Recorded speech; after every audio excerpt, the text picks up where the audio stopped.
থালা আছে ডিসপোজেবল থালা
হাফশো টাকা হাফ খাবে হাফ দা খাবি খাবে স্পাইক থাকবে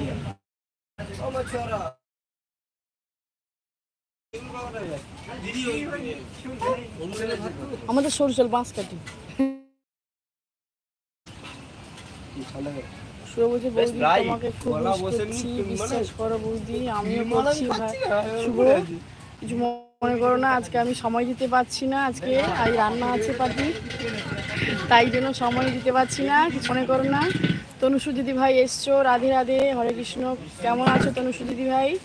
আমি দোকানে আছি রান্না করছি তার জন্য আজকে বাড়িতে নেই দোকানে আছি বৌদি বৌদি আমি জানি তুমি আমার নিজের দেওর তনুষু দিদি ও রাধে রাধে তনুষু দিদি ভাই ভাই বলছে অজিত ভাই বলছে প্রদীপ মণ্ডল হরে কৃষ্ণ কেমন আছো বলো তনুষু দিদি ভাই বলছে রাধে রাধে ভাই কেমন আছো অজিত ভাই কেমন আছো অজিত ভাই বলছে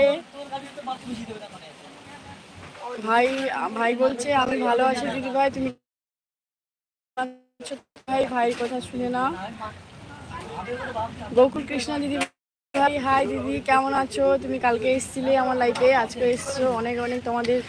তোমাদের জন্য অনেক অনেক ভালোবাসা অনেক ধন্যবাদ আমার লাইফে আসার জন্য তবে আজকে আমি একটু সময় দিতে পারছি না সঞ্জিত মণ্ডল হাই কেমন আছো সঞ্জিত দাদা ভাই লাইক করে দিও আমার চ্যানেলে তনুষু দিদি বলছে আমি ভালো আছি গোকুল কৃষ্ণ দিদি ভাই কী রান্না করছো আমি এই মাংস রান্না করছি একদম পাটি দিয়ে গেছে আর ডিমের কারি হবে ডাল হবে আলু ভাজা হবে ভাত হবে রুটি হবে অমিত এসছো অমিত আমার সোনা বৌদি কেমন আছো গো আমি খুব ভালো আছি তুমি কেমন আছো বলো অমিত লাইক করে দিয়েছে অজিত ভাই লাইক ডান করে দিয়েছে ভাই অমিত বলছে তোমার লাইফে অপেক্ষা করছিলাম তুমি কখন আসবে আমি তো ভাবছিলাম আজকে লাইফে আসতে পারবো না তবে আমি ভাবলাম যে একটু করি আমারও মন খারাপ হচ্ছে তোমাদের জন্য একটু গল্প না করলে মন খারাপ হচ্ছিল ভাই রাখি বোন এসছে দিদি ভাই আমি আছি আমি জানি রাখির বোন তুমি কেমন আছো বলো তোমার ভিডিও দেখেছি খুব ভালো ভিডিও বানাচ্ছো এখন এভাবে বানিয়ে যাও তুমি দিদি ভাই বোন তোমার কি রান্না করছো আমি এই মাংস রান্না করবো মশলা কষছি এ দেখো আর ভাই বলছে রাখি দিদি ভাই রাধে রাধে কেমন আছো